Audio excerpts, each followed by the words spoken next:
Namo tassa bhagavata arahato samma sambuddhassa.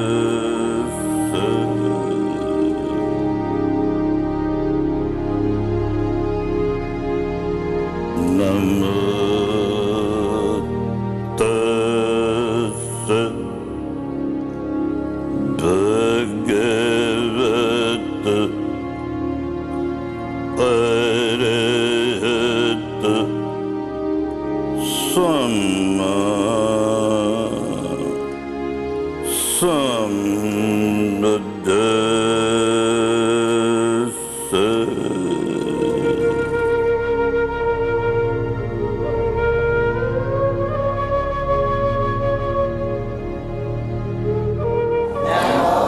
tassa bhagavata arahato samma sambuddhassa. My dear Dhamma children, Dhamma brothers and sisters, we have all assembled here on this sacred land to express our feelings of gratitude, our devotion to my Dhamma father, Sayagyi Khin. I was so close to him, so I knew, I understood what a great Dhamma inspiration he had, that now the time has ripened, the clock of Vipassana struck, the Dhamma has to spread around the world. It will spread around the world.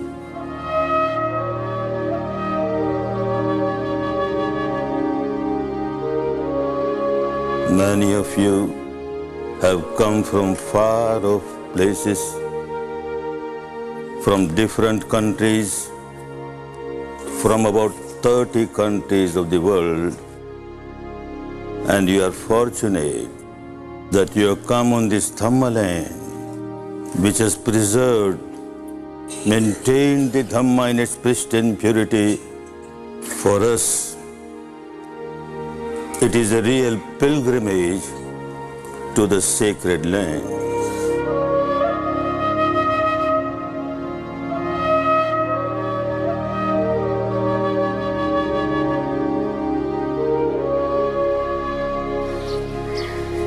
In January 2000, hundreds of Vipassana meditators from all over the world joined their teacher S.N. Goenka and his family on a journey to the Dhamma land of Myanmar. On this special occasion, marking the 100th anniversary of the birth of his teacher, Sayagyi Khin, Goenkaji wanted to show the people of Myanmar the great impact Sayagyi's teaching has had in other countries. He also wanted Vipassana students to come and discover a land that has kept the torch of Dhamma bright through the millennia. The centenary celebrations started with a Vipassana seminar at Dhammajyoti, the center built by Goenkaji's students in central Yangon. First of all, we express our feelings of deep gratitude, deep devotion towards Gautama, the Samma Sambuddha. He had the liberation in his hand. It was there, and yet he sacrificed it. I am not interested in my own liberation alone. I want to become a Samma Sambuddha so that I can serve countless beings and help them to come out of their misery, get liberated. All the pains that it took to reach that stage, everyone feels that he actually worked for me. If he had not worked so much, how could I have got Dhamma? How could I have got the path of liberation? A few hundred years after the Buddha had passed away, His teaching disappeared from India, where he had lived and taught. But the Ganges of Dhamma kept on flowing in the neighboring country of Myanmar.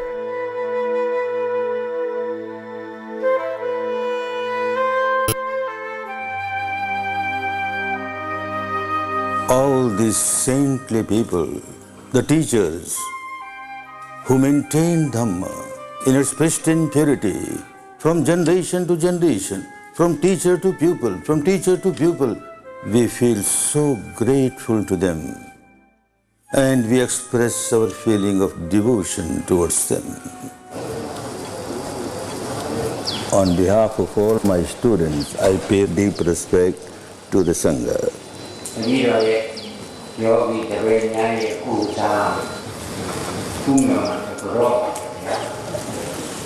Their blessing is so valuable for me.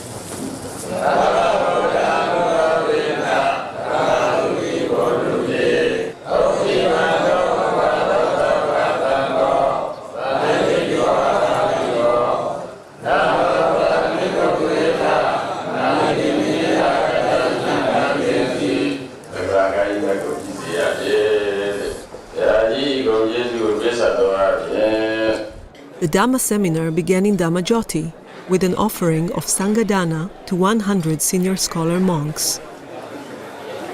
As is traditional in Myanmar, the monks were first offered a meal. After the lunch, each monk was respectfully offered a package containing Sangha requisites. This was a unique opportunity for meditators to earn merits, especially those who had come from overseas and have never had the chance to experience this custom.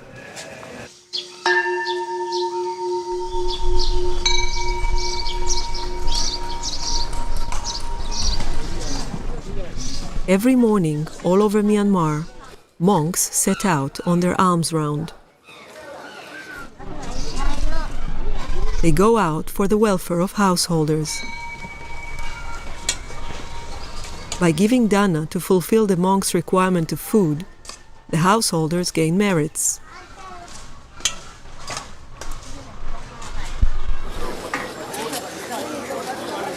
In the Goenka family house in Yangon, the noble tradition of giving alms is maintained, as it is in any other house in Myanmar.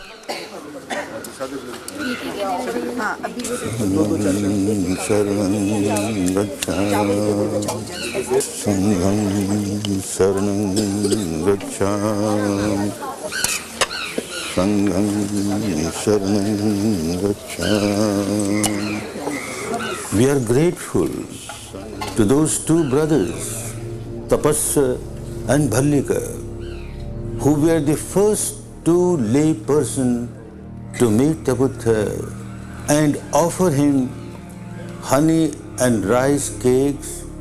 The rice of this land, honey of this land, was offered as the first food to the enlightened one. It was a great meritorious deed. Those merits go not only to these two brothers, those merits go to the entire country. And then these two brothers, they got the hair relics of the enlightened one. And those hair relics were brought to this country. The country became all the more sacred with those hair relics which are enshrined in this historical stupa Shwedagon.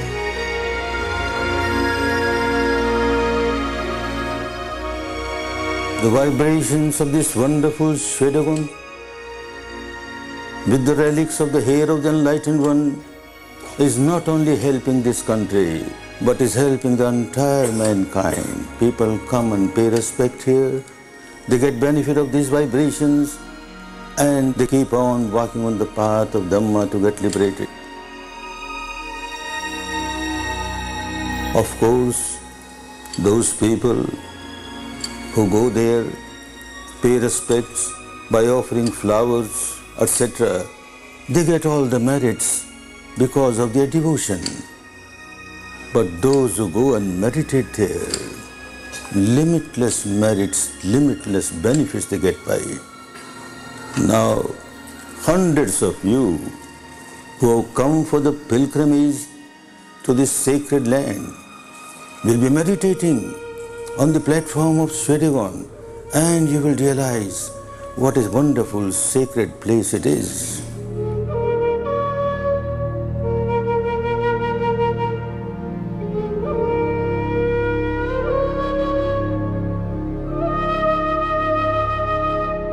Early morning, a large number of Vipassana meditators gathered for a special group sitting held in the open at the Shwedagon Pagoda.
Visiting and meditating at the Shwedagon Pagoda was such an inspiring event that Goenka and the pilgrims have made it a daily routine during their stay in Yangon.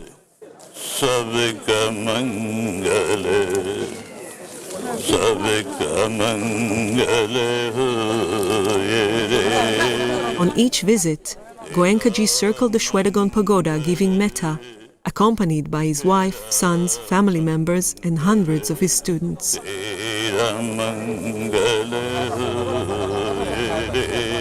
And then, again we remember the great Emperor Ashoka, when he sent Dhammaduta to different countries.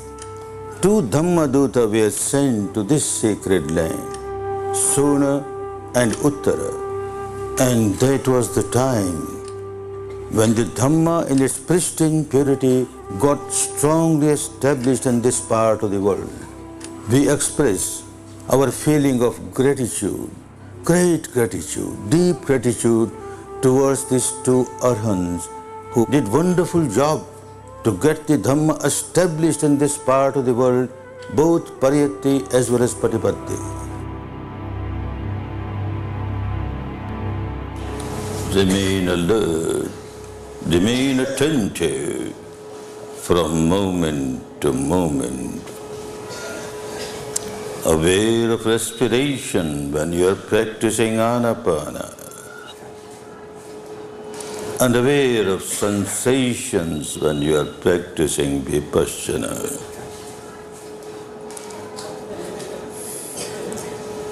Sensation of this type or that type, every sensation has the same characteristic, the characteristic of arising, passing away, uday, vyay, uday, vyay. Keep on realizing this reality at the experiential level and keep on developing your wisdom, your equanimity.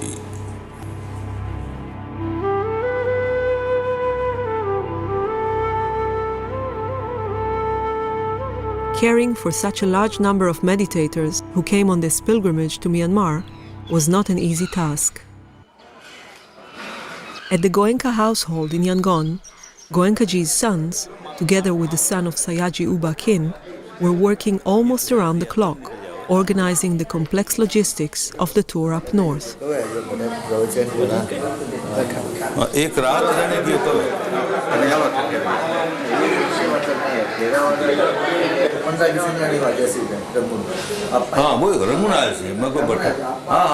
A major help came from the Venerable Bhikkhu Ashinya Nisara, who offered to host the pilgrims in his monastery in the Sayagyi hills near Mandalay. From there, they would set out to visit the sacred places nearby. People, when they come from outside, they want to see things specially connected with Vipassana. So they would go to Lady Seattle place, and now, as you say, it has developed so much, they'll be very happy. 50 morning, all of meditators that come to Sayagyi, they're going to sit in together in the same one place. 1 hour sitting there, meditation, very good. They will get good vibration of Sayagyi.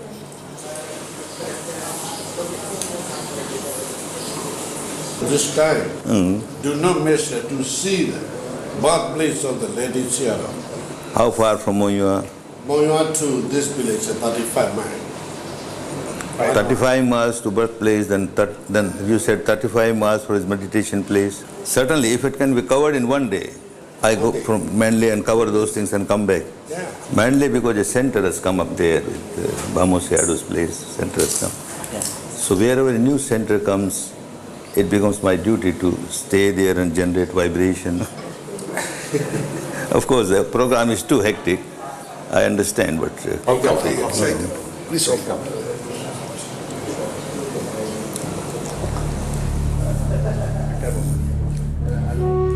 And then, 800 years ago, one name comes up before us, Arhant Dhammadassi, Singh Arhant.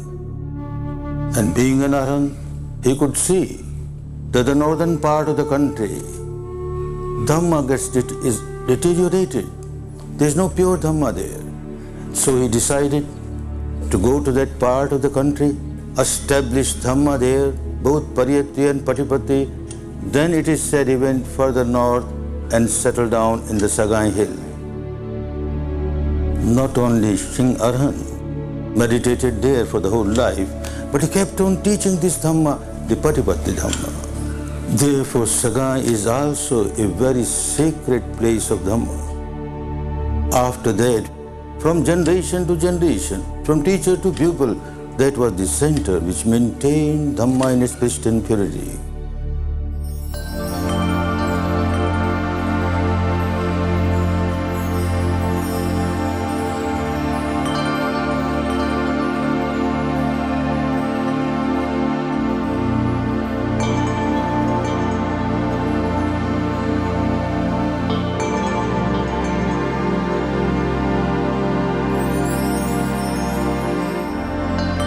The centenary seminar in Yangon was concluded, and the Dhamma tour had set out on its way up north.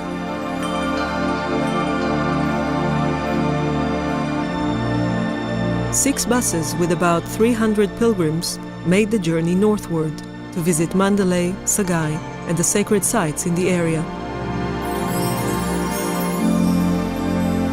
The pilgrims received a joyous and affectionate welcome by local meditators, schoolchildren, and monks wherever they went.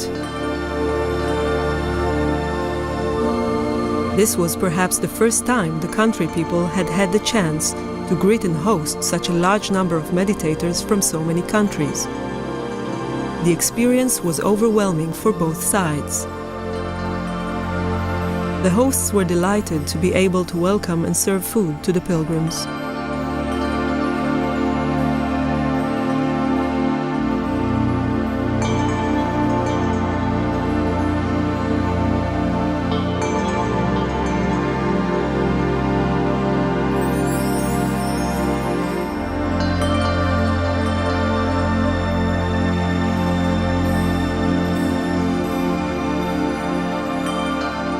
The tour had reached Mandalay, the old capital of the country, where Goenka paid a visit to the local Vipassana center.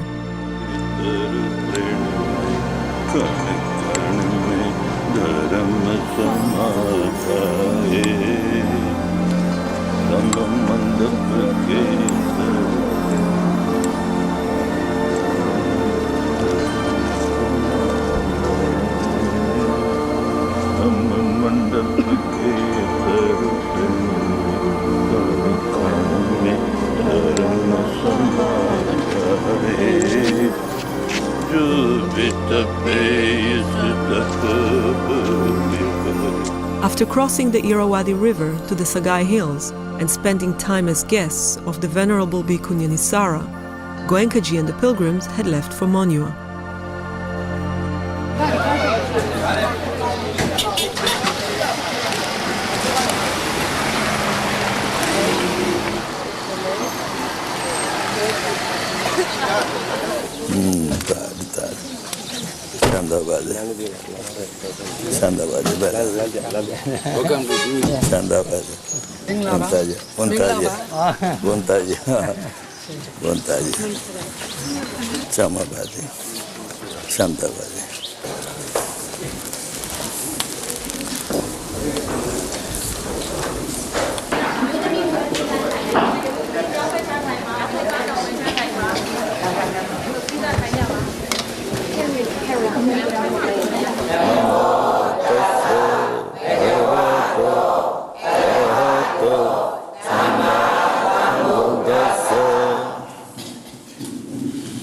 Dhamma brothers and sisters of this sacred city of Monywa, this place became all the more sacred when about 170 years ago a wonderful personality took birth here. That was my great-grand Dhamma father, Venerable Ledi Sayadaw.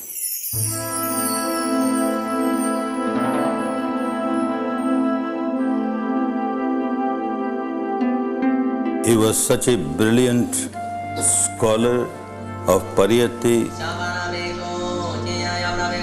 and at the same time a great saint of Patipatti. His writings have been giving great inspiration for generations to the people who are interested in Buddha's teaching.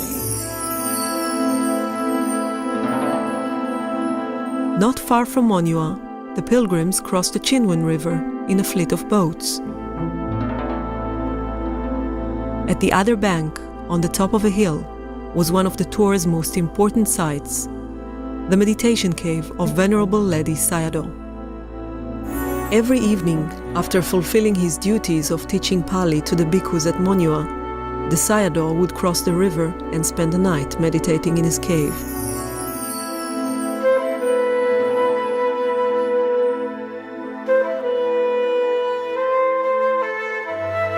He was such a far-sighted person. He could see that when 2,500 years are over, after the Buddha, Dhamma will spread around the world. So he made preparation for that.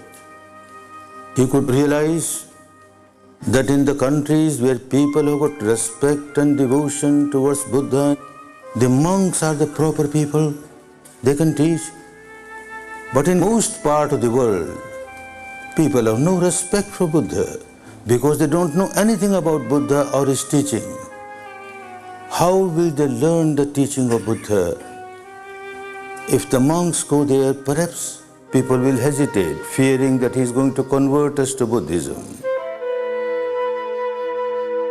So after many centuries, he started a tradition where a householder also can become a teacher. He opened the gateway for all the householders to come and practice Dhamma and Vipassana. So when they get real benefit out of this teaching, naturally the feeling of gratitude increases, and that is why in this centenary year, so many people were eager to come to this country of Dhamma and pay respect to the country, pay respect to the Sangha, just because they have tasted Dhamma, they got the benefit from the Dhamma. Therefore, we have a feeling of infinite gratitude towards this wonderful Dhamma teacher. The Venerable Ledi Sayadaw lived and taught for many years in his monastery near Monywa. Today, his successor, the 9th Ledi Sayadaw, is the abbot of the monastery. Goenka and the pilgrims came to pay respects to the Sayadaw, who gave them his blessings.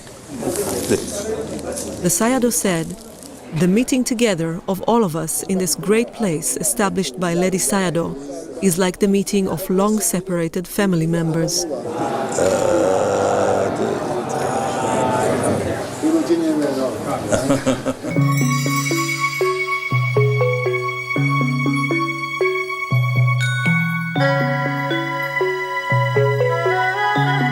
Covering hundreds of miles, Goenka and the pilgrims were trying to make best use of the limited time available.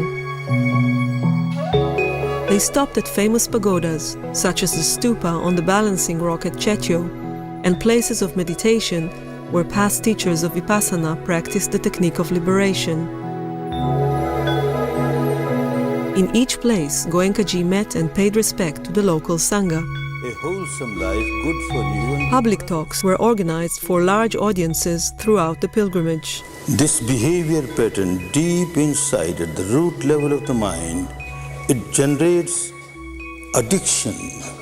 Addiction not only towards alcohol or drug, etc., but addiction towards craving, towards aversion, towards ego, all kinds of impurities. One gets addicted and one keeps on multiplying them.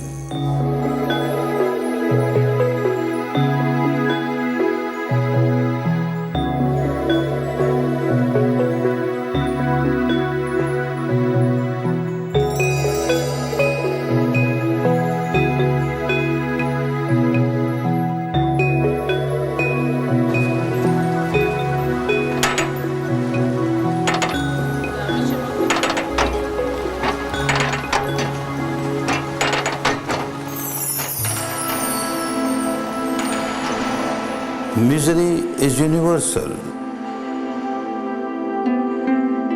Everyone is feeling miserable. The householders have more misery. Every householder cannot be expected to live the life of householder and become a monk or a nun. This is what Venerable Lady Sayagyi also saw. And the decision that is made was wonderful decision. It was a historical decision, and it was a very fruitful decision. He trained one wonderful lay teacher, Sayagyi, to get developed in Dhamma and become a teacher of Vipassana. We remember him and pay our respect to him.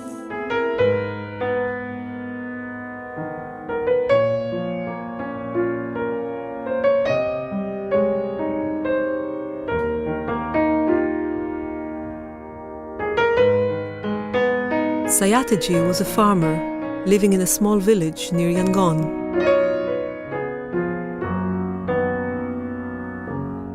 As a young family man, he had experienced profound personal tragedies, which led him to undertake a spiritual quest to find a way out of his suffering.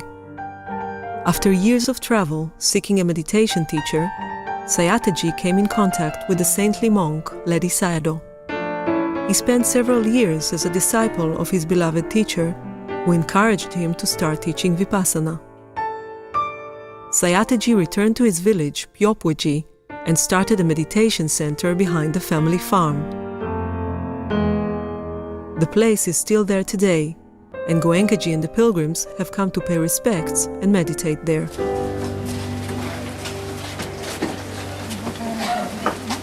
Lady Sayadaw's Dhamma vision is becoming true now. Dhamma is spreading. It would not have been possible if Sayagyi was not a successful household teacher. My Dhamma father, Sayagyi Khin, personally brought me here to pay respect to this very fertile land which produces Dhamma. My grand Dhamma father, Sayagyi, was also a cultivator, but he turned into a Dhamma cultivator. He started sowing seeds of Dhamma. Sayagyi Khin came here for 7 times to meditate.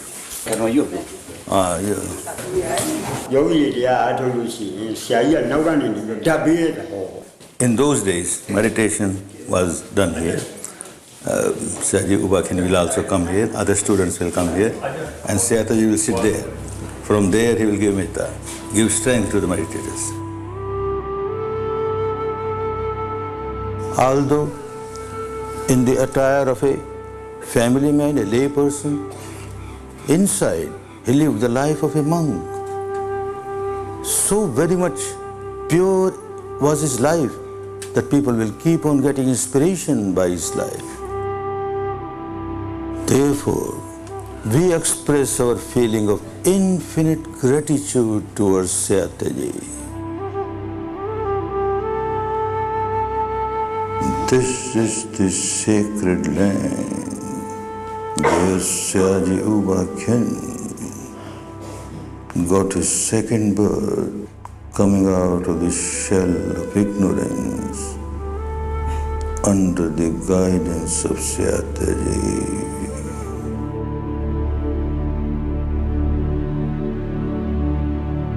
In 1937, Khin crossed the Yangon River on the way to Sayagyi's village to take his first meditation course.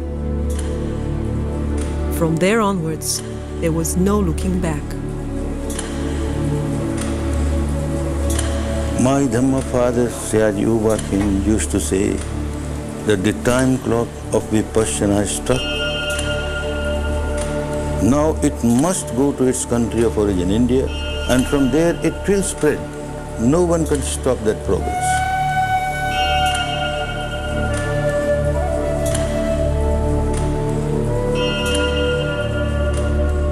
Khin combined his profound dedication to Dhamma with his devotion to government service throughout his life.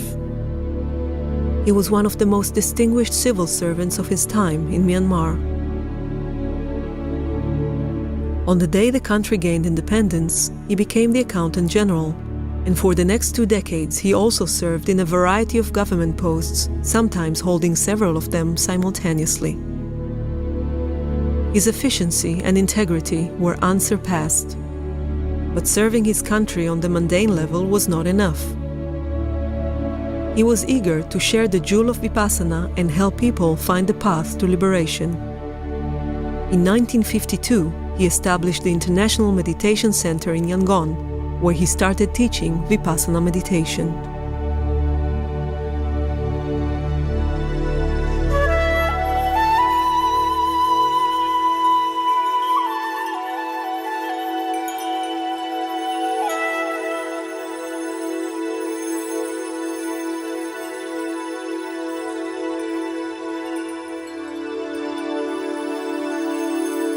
As a teacher, Khin insisted on strict discipline, but at the same time, he showed immeasurable love and compassion. He was able to explain Dhamma in a way that Buddhists and non-Buddhists alike could grasp and appreciate. His unique non-sectarian interpretation of Dhamma and his ability to teach in English drew people from different countries and religious backgrounds. Sayagyi Khin paved the way for Dhamma to start spreading all over the world, far beyond the borders of Myanmar. In 1955, S.N. Goenka, a successful businessman and a leader of the Indian community in Burma, took his first Vipassana course with Sayagyi Khin. It was a life-transforming experience. He continued to study for 14 years under the guidance of Sayagyi and became one of his foremost students.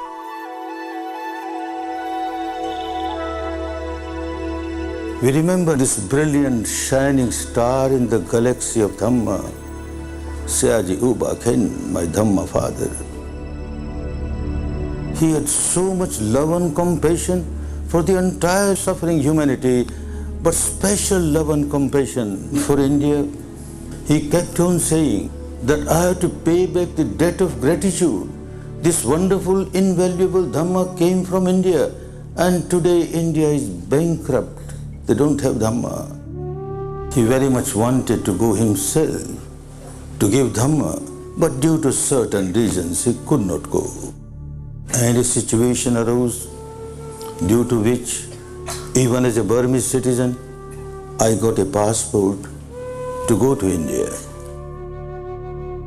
He was so happy, so pleased, Now you will go as my representative and you will fulfill my mission, my vision.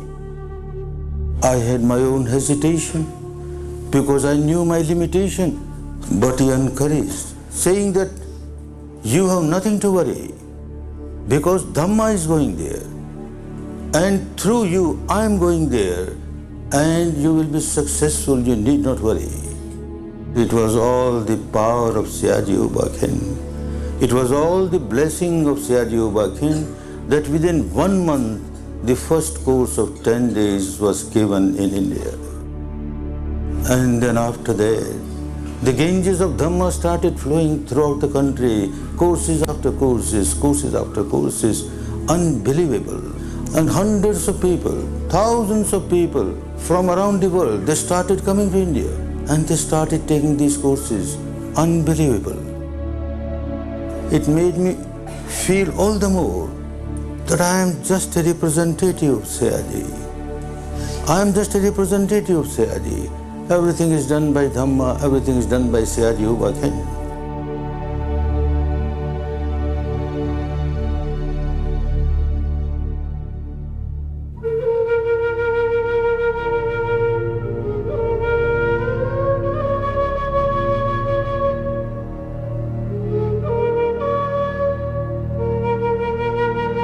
Therefore, on this day, when we are all assembled here to pay our homage to this great householder saint, Sayagyi Uba Khin, our Dhamma father, the only way to pay real respect to Sayagyi Uba Khin is live the life of pure Dhamma. Be a good example of somebody living the life of pure Dhamma and keep on serving people egolessly, always thinking that I am the representative of Sayagyi Uba Khin. May the Dhamma vision, may the Dhamma mission of that great teacher Sayagyi Uba Khin get fulfilled. May more and more people around the world get benefited by this wonderful Dhamma. May all come out of their suffering. May all be happy, be peaceful, be liberated.